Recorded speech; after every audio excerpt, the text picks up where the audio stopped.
তারা তাদের গোলামির ওই চাটামির ওই বিবেকহীন গোলবৃত্ত থেকে তারা বেরিয়ে আসতে পারেনি। আমরা এই ধরনের সেলিব্রিটি, এই ধরনের আইডলকে আমরা আজ থেকে বয়কট করলাম। আপনি যদি নিজে না আসেন আপনাকে কেউ ধরে মন্ত্রী বানাইতে পারবে না, আপনি যদি নিজে না আসেন আপনাকে কেউ ধরে এমপি বানাই দিতে পারবে না। সরাসরি দলের লোকের এমপি হয়ে আপনি ক্রিকেটের 12টা বাজিয়ে দিয়েছেন।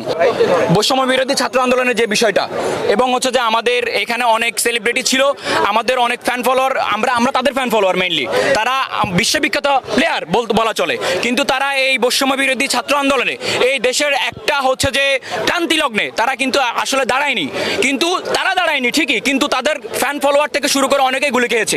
তারা তাদের গোলামির ওই চাটামির ওই বিবেকহীন গোলবৃত্ত থেকে তারা বেরিয়ে আসতে পারেনি, কিন্তু তার ফ্যান ফলোয়ার এসেছে, তার ফ্যান ফলোয়ার আন্দোলন করেছে, তার ফ্যান ফলোয়ার গুলি খেয়েছে, মরে গিয়েছে, কিন্তু তার এইটুকু দেখেও তাদের কোনো ধরনের বোধগম্য হয়নি, কোনো ধরনের বিবেক ওনাদের খুলেনি, বিবেক জাগ্রত হয়নি।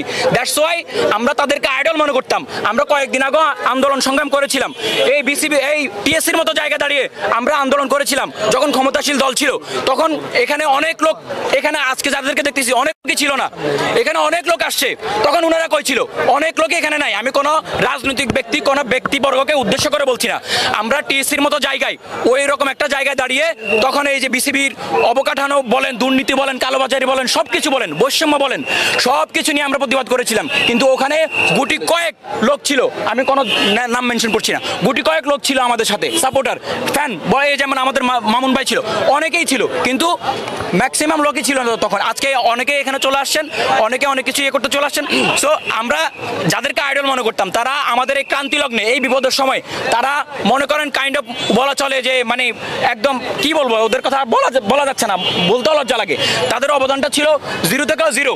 দ্যাট মিনস আপনি চুপ করেছিলেন, আপনি কোনো কিছু বলেননি, পক্ষেও যাননি, বিপক্ষেও যাননি, তার মানে আপনি গোপনে অন্যায়কে সমর্থন করে গেছেন। আমরা এই ধরনের সেলিব্রিটি, এই ধরনের আইডলকে আমরা আজ থেকে বয়কট করলাম। এদেরকে আমরা আইডল মনে করি না, এতদিন করছিলাম, এটা আমাদের ভুল ছিল, কিন্তু আজকে যখন আমাদের দুঃসময় আসছে তখন আমরা বুঝে গেছি কে শত্রু কে আমাদের আপন। সো এদেরকে আইডল মনে করার কোনো প্রয়োজনই নেই। এদের পক্ষ নিয়ে, এদেরকে সভাপতি থেকে শুরু করে এদেরকে ভালো পর্যায়ে রাখার জন্য বিসিবিতে আমরা অনেক আন্দোলন সংগ্রাম করেছিলাম, কিন্তু আমরা বিনিময়ে এরা জাতির ক্লান্তি লগ্নে এরা নিশ্চুপ ছিল, এরা কোনো ধরনের প্রতিক্রিয়া জানায়নি, এরা আমাদেরকে নিরাশ করেছে, হতাশ করেছে। সো এদেরকে ভালোবাসার আর কোনো মানে হয় না, কোনোভাবে এদেরকে আর ভালোবাসা যাবে না। আমরা এখানে আমাদের এই আন্দোলন কিংবা প্রতিবাদ সভা করার আগে আমরা যে সংস্কারের প্রয়োজনে আসছিলাম এখানে, এবং যে দুর্নীতি তথা কালো থাবা থেকে ক্রিকেটকে বাঁচানোর লক্ষ্যে আমরা এখানে সবাই একত্রিত হয়েছি।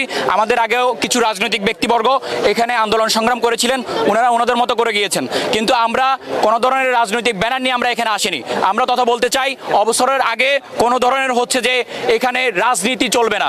আপনার যদি রাজনীতি করতে ইচ্ছে করে, রাজনীতি এখন বাংলাদেশে এমন একটা পর্যায়ে দাঁড়িয়েছে যে গোলামি চাটামি করা ছাড়া অন্য কিছু নয়, কিন্তু আপনি যদি এখানে রাজনীতি করেন আপনি অবশ্যই ক্রিকেটটাকে ভালোবাসতে পারবেন না। হয় আপনি রাজনৈতিক ব্যক্তিবর্গের পিছনে থাকেন, হয় আপনি দেশের মানুষকে ওইভাবে আপনি রাজনৈতিকভাবে সংগ্রাম, রাজনীতিভাবে আপনি আন্দোলন করে যান, রাজনৈতিকভাবে আপনি সুযোগ সুবিধা দিয়ে আসেন, কিন্তু আপনি দেশের ক্রীড়াঙ্গনে এসে দেশের ক্রীড়াঙ্গনটাকে, দেশের ক্রিকেটটাকে আপনি কলুষিত করার, আপনি কলঙ্কিত করার কোনো প্রয়োজন নেই।